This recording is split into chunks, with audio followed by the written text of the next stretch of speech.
Hello. Hopefully this is working okay. You know it's serious because I have a whiteboard. I took the whiteboard from my daughter's Zoom school. So, and I have her pink marker. So I'm going to talk a little bit about how exactly this 18.5 mil, I'm a little crooked, how exactly this $18.5 million gets calculated and where we are and where I see the rest of the money coming from. So this is a 5-year project, and so the way that it gets kind of accounted when we're figuring out how much money we've raised is not just how much money is in the bank, but also how much money has been committed slash do we expect based on current donation levels. So this is how I didn't know this. This is one of the many things I've learned about in this process, but that's how capital campaigns and big charity initiatives do it. Basically, that's how they like figure out how the money's all coming in. And so it's both money in the bank and commitments, basically, that count toward the current total. So I talked about this in the video, but we need to raise $20 million to break ground. The reasons for this are primarily that both PIH and the government of Sierra Leone needs to know that this is going to be an adequately funded initiative so that it doesn't go the way of so many well-intentioned attempts to make change in impoverished countries that end up being sort of empty shells of a half-built building. And so I really believe that this is the right way to go about it. We need to make sure that we have 85% of the money committed before PIH makes and the Sierra Leonean government make this huge leap to build this dramatically improved series of additions to Koidu Government Hospital. By the way, I'm happy to answer questions that you have about the project or about fundraising. You can leave them in comments. And Nikki Hua, who works on this project with us, will send some of them to me, and I'll try to answer a few of them. But here's how it basically breaks down. So the first chunk came from Hank and me and Catherine and Sarah, and that is over the course of 5 years, $6.5 million. So this is step one. That's what is that? I'm really bad at math. Which $1.3 million a year. That's like from our personal giving, and then the next big chunk is monthly donations. So right now there are about 2,500 monthly donors who raise about wait, hold on. Okay, who I just learned that a nice person I like a lot has COVID, which makes me very sad. And I hope that you're doing okay, and I'm concerned. All right. So, but to go back to this, about 2,500 people, and that's about $45,000 a month, which is $540,000 a year, I think, if my math is right, which it might not be. I'm very bad at math, remember. Which over the course of 5 years, we're going to round down just to be safe, and we're going to say that's so I think the way that they're accounting it is rounding it down, and that's another $2.5 million. And then there's the matching donors. So lots of people, including some people who are in this chat, I can tell from looking at your usernames, have become matching donors to this project. Those people donate, in some cases, $2,000, in other cases, much more annually to this project to match all of those monthly donations. And that is around, again, I'm using round numbers because the specifics, that is estimated over the course of 5 years to be around exactly matched at current rates. So like currently the annual money that comes into the matching fund is a little less than the annual money that comes in through monthly and one-time donations, but only like within a order of magnitude. I don't know if I used that word correctly. I'm not good at math. But I'm learning. Okay, so then there are like other sources of revenue that are sort of ongoing revenue sources related to Nerdfighteria. So, and this is a little complicated and a little hard to talk about because Partners in Health, um, for lots of good reasons, like you're not allowed to use the name of a charity when you are raising money for that charity through commercial enterprises unless you have a very complicated legal agreement with the charity that both PIH and us have decided that we would rather not have. So like when you see like that the NFL, for instance, supports the Susan G. Komen Foundation. They have a document, they have an agreement that they make that's like a licensing agreement.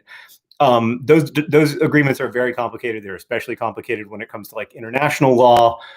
A lot of our work has international reach, whether just by its nature, and so whatever. It's not that interesting.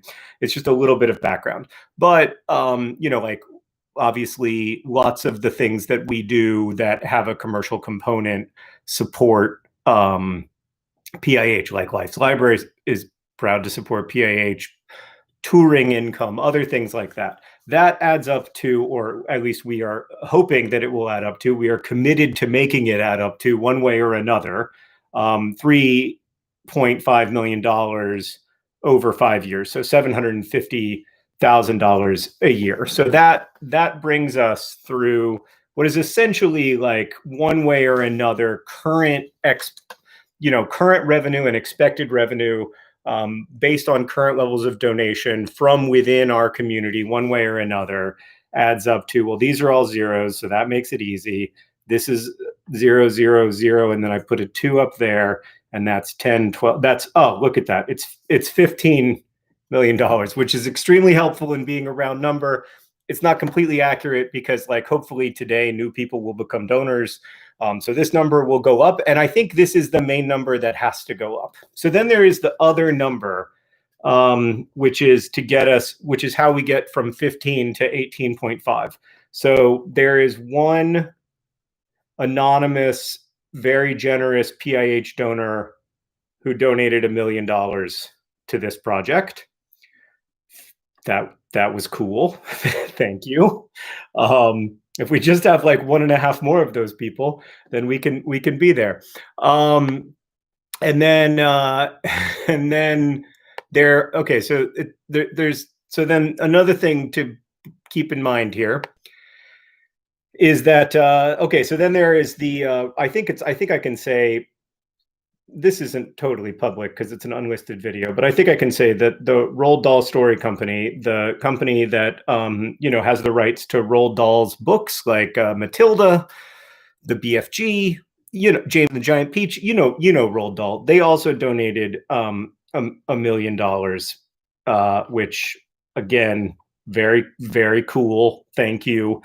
And then there is a person whose name I am not sure I can say, but who is a prominent person, and we are very grateful to them for doing this. They donated $500,000, and then there is a third million. Let me make sure I know where this $3 million is coming from because I don't want to mess this up. Okay, so then there is a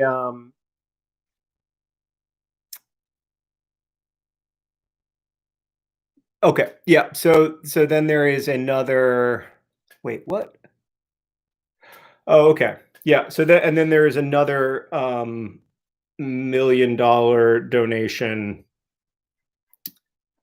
which is how we get to, from an anonymous, for now anyway, person, which is how we get to 18 6.5 million over 5 years at current donation rates. So some of this is committed and some of this is already in the bank. Like part of the money coming from Hank and Catherine and Sarah and me is already in the bank, but part of it is not yet.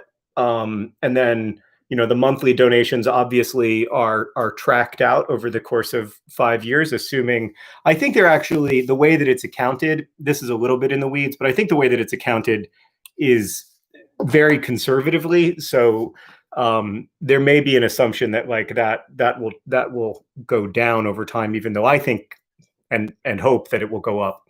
So that is how we get to this number.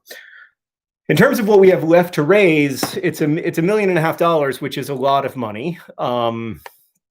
Even by any, like that's a lot of money. It's more than the Project for Awesome raises in total many years, and it's just a lot of money. I mean, it's hard to raise. It's hard to raise. It was really hard to raise this much money, and we are really grateful to everybody who has joined us in this. It really means a lot. I think, and we are working on trying to get big donors to support this, because I think like that's going to be an important component. I mean, getting that, like we just secured this $500,000 donation in the last few weeks, thanks largely to the efforts of my brother, which I'm very grateful for. And then so the places where like I think that this last 7% slash $1.5 million will come from, hopefully some of it will come from matching donations and some of it will come from monthly donations or one-time donations, which is something I didn't actually talk about. So there are a lot of people who make one-time gifts to Partners in Health Sierra Leone for this project. Like for whatever reason, they can't become monthly donors, like maybe they don't have like the budget, maybe whatever. But so the one-time donations are actually an important part of this that I didn't really write down, but it's a significant source of revenue. And every time I make a video, every time like hopefully this update video will lead to both more monthly donors and more one-time donors, because there are tens of maybe 20 or 30,000 people who are going to watch that video who didn't watch the video a year ago because they weren't watching our videos back then, or because they just missed it, or the algorithm didn't deliver it to them, or whatever. So hopefully some percentage of people who are not currently monthly donors will become monthly donors, or some percentage of people who have never donated to PIH Sierra Leone will make a one-time gift, or people who've already made one-time gift will make a second. And then hopefully there will be new matching donors as well. I don't think that's going to close the whole funding gap realistically. Like I think that much of the funding gap is going to have to close from other sources. So there are a few ways of doing that. Like somebody asked about, for instance, the Project for Awesome. In the past, the Project for Awesome has always raised unrestricted funds for the pre-selected charities, which have often been Partners in Health and Save the Children. We've worked with both of them for a long time. We have a lot of trust built up with them. They're both known for being efficient and effective in places that are really difficult to work with, really fragile systems. The benefit of raising unrestricted funds is that charities often know where the need is most acute better than donors do. Like charities often know what money needs to go where. And I do sometimes worry that donors use the kind of the power of restricted funds to try to orient a nonprofit org, or to try to have some sway in how it operates. And I mean, certainly there are times when, donor expertise is really welcome and important, but there are other times when the charity knows better. And so I think there's a lot of value to raising unrestricted funds, and it's something that the P4A has done really well over the years. And the benefit of raising restricted funds is that you can tell a very specific story. So instead of saying Partners in Health works in Peru and in the Navajo Nation and in Haiti and in Sierra Leone on a huge variety of system strengthening healthcare projects. You can talk about one story, and you can talk about the Maternal Center of Excellence and how transformative it will be to the community in the Kono district in Sierra Leone. And that, because it is a kind of narrative that makes sense, tends to drive more donations. If we need the Project for Awesome this year, I think is going to be in February. It's not going to be in December for a variety of reasons. I think Hank has talked about this before, but some of y'all may not know that. But anyway, we can, if we need to, use the Project for Awesome as a way to close this funding gap. I would love to have the money to break ground with enough lag time, between the actual groundbreaking, that it's not the source of stress, that it's not the bottleneck standing between everybody who's working so hard on this and getting this done. So I would love to do it by the end of the year, or by sometime in January, but I just don't know how realistic that is. I mean, we're obviously, we're trying really hard to raise money, and I've reached out to all the people I know. So, yeah. So I wanted to give you a little bit more of a detailed breakdown to try to, because sometimes, like, accounting in general, but also like charity accounting in particular, like, was just a kind of opaque world to me. And so I feel like I understand it a little bit better now, and I wanted to try to break it down in a way that hopefully makes sense. I'm going to answer some questions. So first off, Claire asked, how is COVID impacting Sierra Leone, and how much will that slow efforts? So Sierra Leone's COVID response so far has been excellent. I talked to Isata, as you may have seen in the video, and also to Dr. Byler Berry a couple weeks ago for a PIH event. And I think there are probably a lot of factors that are going into the relatively low caseload in Kono. I think one of them is certainly that in Sierra Leone, people have had an experience of a devastating epidemic in the form of the Ebola outbreak in 2014. And as a result of that, like, there is a stronger contact tracing. There's a pretty strong contact tracing team. Also, there's a pretty strong public health group there, So there's a lot of people who are able to get out into their communities, like community health workers are able to get out into their communities and share reliable information about how the virus spreads. And those people are trusted in their communities because they live there. And that model, I think, has been effective. The contact tracing has been important. And then quick testing has been important. The less accurate but much faster tests that can't necessarily tell you with great deal of certainty whether an individual has COVID, but do a good job of kind of quickly getting an answer, just not always the exact right answer. I think that has been very helpful with contact tracing, and so that, I think, is also part of the reason. But if you talk to, or when I've talked to people in Sierra Leone about it, there's a lot of different answers, and the short answer is, like, we don't know exactly why things are going relatively well, but they are going relatively well, and it has not significantly slowed down progress on the MCOE. There are increased hurdles. There are, I think there are funding challenges, because right now, like, so much of global health energy is going toward some kind of solution for COVID, which, of course, makes sense.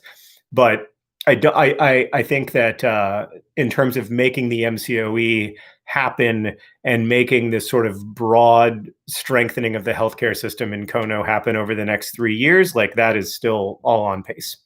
Kimmy asks, what can we do ourselves when we can't donate? So that's a great question. I say this, and I think it sounds sometimes when I say it like I'm not like there's a lack of sincerity to it, but I really believe it, and I maybe need to work on my messaging or something. But like I think there's so much value in paying attention. I like we choose what we pay attention to some extent anyway, and what we pay attention to ends up changing the world. Like when people pay attention to the refugee crisis, funding for refugee related charities goes way up, regardless of whether an individual donates or not. The kind of collective attention being more focused on vulnerable populations leads to better solutions and better opportunities for those vulnerable populations. If the world had taken seriously child and maternal health in, you know, during colonialism, during the, the 170 years that Sierra Leone was ruled by the British, if they had taken public health seriously in impoverished communities during the Cold War, in the years after independence, we would be living in a very different world with much lower rates of maternal and child mortality. The increased attention that's happened since 1990 has been a huge factor that has driven maternal and child mortality down in many parts of the world, most parts of the world. And so I think like paying attention and learning and trying to make the communities that may not have really loud voices on the social internet because they may not speak English, they may not have access to the same tools, social internet tools that we have, trying to pay attention to those stories and listen to those stories, I think is transformative and is valuable. And, so that's one thing. And then another thing is talking to your friends. When people ask you what you're passionate about, when people ask you what you care about, when people ask you what you support, supporting something doesn't just mean financially. It also means with your attention and with what you share in your life. So, like it's often said that it's like empty activism to just like share a video or share a tweet, and it's insufficient activism, but it is activism, like especially when it comes to the things that just get almost no attention on the social internet. Okay, a question from Absquatulate. I didn't do that right. Absquatulate. Let's give up. How did your previous work with philanthropy and philanthropists influence your decision to work with Partners in Health?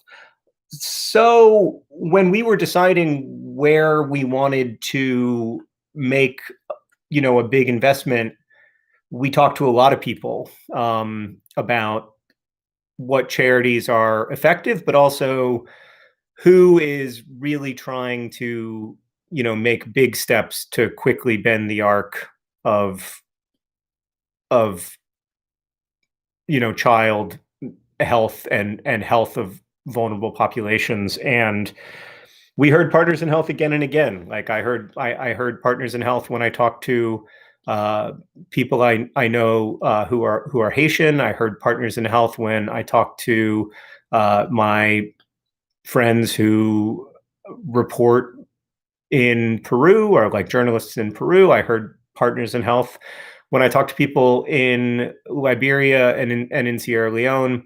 They've been doing this for a long time. Like the MCOE is a huge project. Like this is a huge transformative project for the Kono district in Sierra Leone, but it's a project that PIH has experience with because they have built a huge teaching hospital in Haiti. They have built a cancer center that is a teaching hospital in Rwanda. And so they have experience strengthening healthcare systems at every level, from the, accompaniment level of community health workers to the nurse, or in the case of maternal health, to midwife, from traditional birth attendants to midwives to OBGYN physicians. All of those, they have experience training, employing adequately, supplying adequately, supporting people working in all those roles, and also like building the stuff and systems and space that's needed to give people good access to healthcare. So that's why we chose that's why we chose Partners in Health in the end. And we'd worked with them for 10 years, so we'd seen them be successful. I think what Hank and I had started to feel is like our philanthropy had become very reactive. Like, there's a natural disaster, and so we react and try to raise money to address the natural disaster, or there's a disease outbreak and we raise money to try to address the disease outbreak. And what we saw over a decade was that so often when there were headlines about something and lots of attention turned in one direction, there would be a huge flood of donor dollars. And then when the headlines turned in a different direction, there would be a huge pullback. Like Ophelia Dahl talks about how you can hear the sucking sound of all the money being sucked away the moment the kind of like global attention turns somewhere else. And so what we saw over this decade of trying to learn about this stuff was that a lot of times, even after these big investments, the healthcare systems were more fragile than they had been before whatever the acute crisis was. So the healthcare system in Sierra Leone was more fragile after Ebola than it was even before Ebola, because 15% of Sierra Leonean healthcare workers were killed by Ebola, and because very few of the investments that were made to end the epidemic were investments in the system that would lead to kind of long-term transformative change. So that's why we decided to make a more long-term, open-ended commitment was when we came to understand that long-term problems just demand longer-term solutions. So Melody says, to what extent will the scope of the MCOE services include support for women and children beyond childbirth? That's a great question, and a lot. So this is true for both like regular, regular OBGYN kind of care. It's true there's a family planning clinic as part of the MCOE, and there's a child health clinic. So for those of you who don't know, Koidu Government Hospital's pediatric ward burned down due to an electrical fire. A lot of the existing infrastructure of KGH is very, very old and not in the best shape. And nobody was hurt, thankfully, but the structure was severely damaged. And so as part of this, a new and very modern child health clinic will be built that will be able to address the needs of kids throughout their childhood.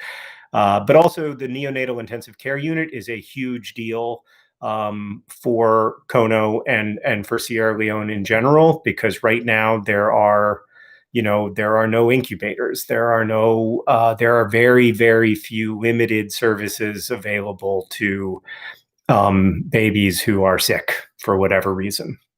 So, you have a lot of diarrheal illnesses, and that stuff can be treated with oral rehydration solution and stuff. But when it comes to babies who are, born prematurely or born in distress because of, obstructed labor or whatever. And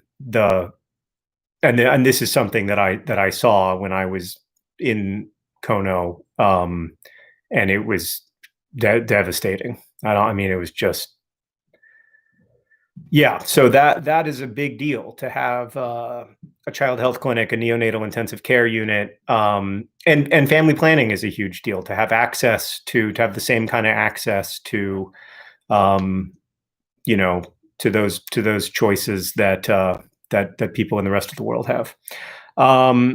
What's the long-term plan for support of the hospital?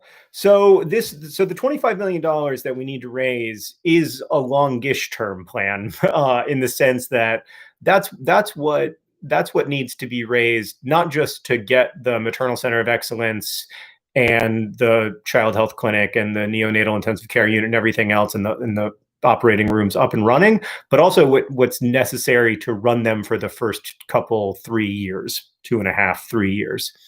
After that, it will be a mix. It will be a mix of investments from the government, a mix of investments from large donors who are out there, and it's easier I don't want to. It's not easy. It's never easy to get money, but like it's easier once something is up and running and successful to get people excited about it. And us. So Hank and I and Catherine and Sarah have made an ongoing, open-ended commitment to strengthening the healthcare system in Sierra Leone as it relates to serving the poorest people there. And so we are not changing the way that DFTBA is structured. Currently, I think 94% of DFTBA's profits go to charity. In the future, that will probably be 100%. It's only not 100% now because we have a couple of like small investors who we've had for a long time. But and that's not going to change. And in fact, like we are one of the things that we're trying to do in thinking about the long term health of this project is we're trying to set things up that can be good businesses that serve a need in people's lives. But currently the way that need is being served is like making billionaires and like making stock prices go up. And we think that there's a place for serving those needs, whether that be like a monthly sock subscription or getting your coffee every month or whatever, serving those needs in a way that where all of the proceeds from it, whatever proceeds there are, go to charity, like what Newman's Own has done with salad dressing and lots of other stuff in the grocery store.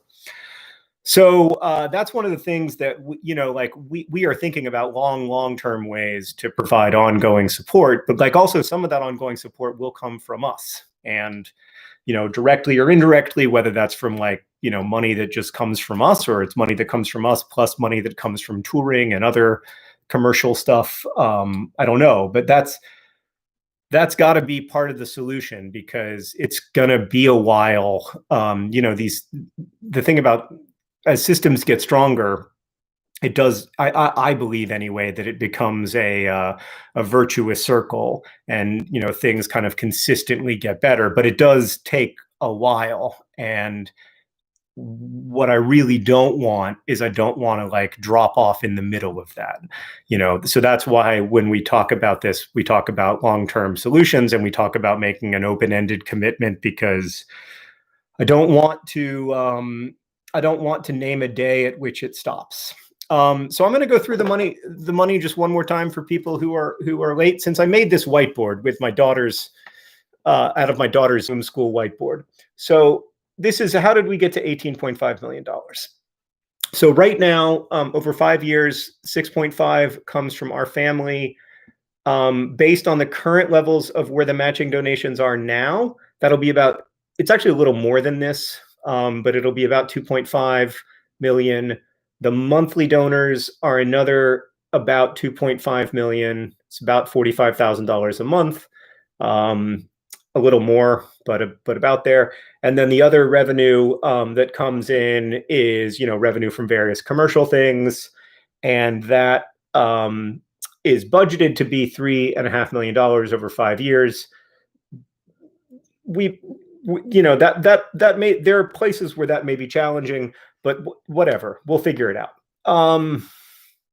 And then so that's the 15 million that has come or will come over this 5-year period from based on current levels of donation from one way or another within our community. And then outside of our community are these very large donors to PIH and specifically to this project, which includes the Roald Dahl Story Company, which is the company that owns Roald Dahl's books and movie rights and everything. We are really, really grateful to them. They just do amazing work. And also several PIH donors, a couple of whom are currently anonymous because I don't know if I'm allowed to say their name, but they're not, but one day, hopefully they will tell me that I can say their name and we can thank them publicly. But for now, that's where we are. Sandy says that we have already increased our monthly donations by $2,000. So I'll just math that out real quick. That's 24. That's $100,000. So that's all right. So that's 18.6. There we go. That's good. um, yeah. So, I mean, that's the magic of monthly donations, and I know that I know that lots of people can only give sometimes, but yeah. So, I want to answer a couple more questions before I have to go take over for some thrilling e-learning. Okay. Nicole says, what happens to the project if the $20 million isn't raised in time for the April 2021 groundbreaking? Well, then the groundbreaking will be delayed. And that's what I really don't want, because like it's already been delayed too long. You know, I mean, it's already this is we it's already been way too long of a wait, way too many failures by people in power and by people with resources in addressing the healthcare needs of people living in impoverished communities. So that's what would happen. And I mean, eventually, if we weren't able to raise the money, like we might have to reimagine the project, which would be a bummer. But the great thing about being now 94% of the way there is that I think we can get there. I just really want to get there in time to not be the bottleneck that slows things down. Because, you know, there's plenty of other challenges when it comes to, you know, building a gigantic hospital. So, and you know, hiring a bunch of community health workers, and then there, you know, fundraising to improve the clinics, like Well Body Clinic, that need to be able to refer to that hospital and need to be able to get ambulances to it quickly and stuff like that. So, it's a huge logistical challenge. I don't want it to be a fundraising challenge. Like that's my goal. Like I feel like that's our part. I'm not very good at logistics, but hopefully we can be good enough at fundraising to do that part of it. So that hopefully addresses that question. And then somebody asks, will the teaching aspect of the MCOE be run by PIH, or is there a local med school that will be partnering with the hospital? The second one, I believe, but it's not just teaching a teaching like in this context, like a teaching hospital doesn't. And I don't know about the U.S. I think this is also true for the U.S. because I don't know.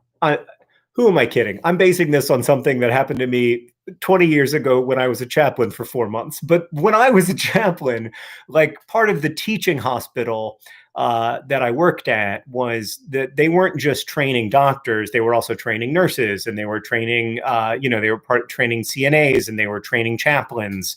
And in all of those respects, they were working with other educational institutions. I don't know the details for PIHs. That's an interesting question, and I will have to find out the answer for you. But I do, but yeah, my understanding is that it will be partnering with the educational institutions in Sierra Leone, because you can't, yeah, because you need, you know, you can't just train people at a hospital. So I don't know the exact answer to that question, but it's a good question. So I will try to find out the answer and discuss it next time. A couple things, a couple other things. I want to convince my parents to become part of the matching donor fund. How do I go about persuading them? They're naturally good and charitable people, but I need to convince them this is a good use.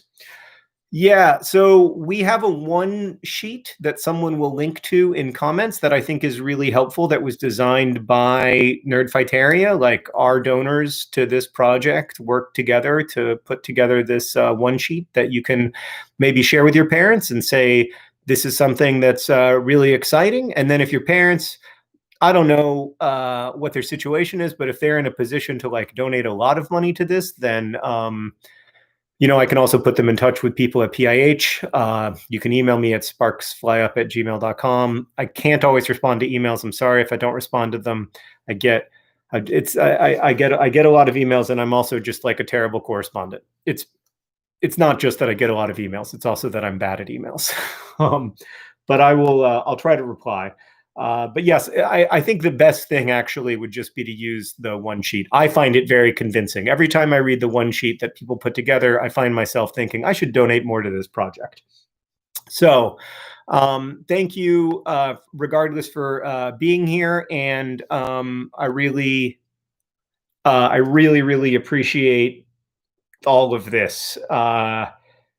when we started, when we were deciding to do this,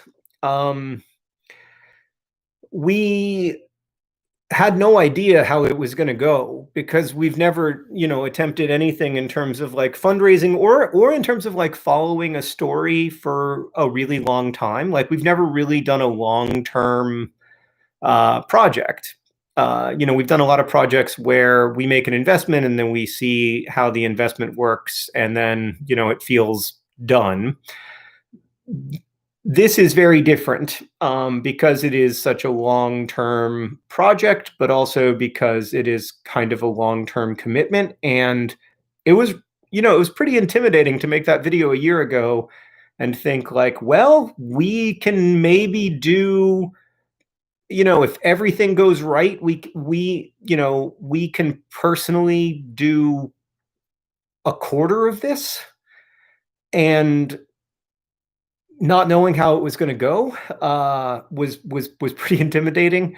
I've been completely overwhelmed by the response to the project, especially during this incredibly difficult time. And I said this in the video, but I want to emphasize it. I know lots of people can't donate, and that's okay. That's fine. Please take care of yourself. You may be in a position to donate later, but you're not now, and that's okay. And that's not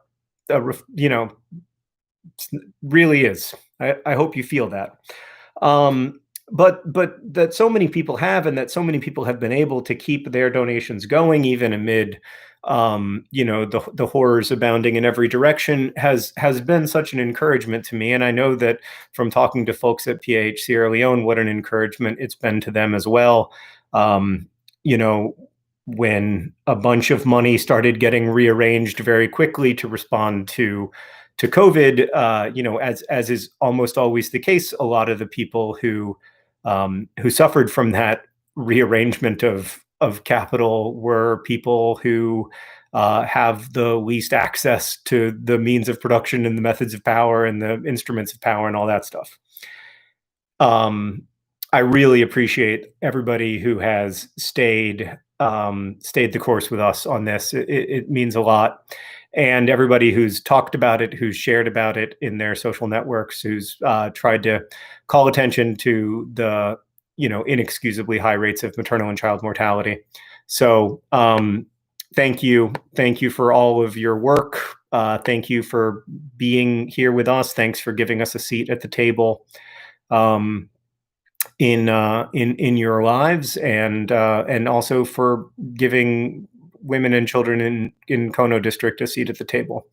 So thank you, and let's continue the conversation. I do these live streams periodically, usually kind of for donors, like brainstorming sessions, but maybe it makes sense to open them up and do them just as more public live streams talking about where we are with this work. So I think that's what I'll do in a couple weeks, just to give you another update on where we are, as hopefully some new donations come in, and we work with our friends at PIH to close this last but very significant 6% of the funding gap. So thank you all again, and I look forward to chatting with you next week.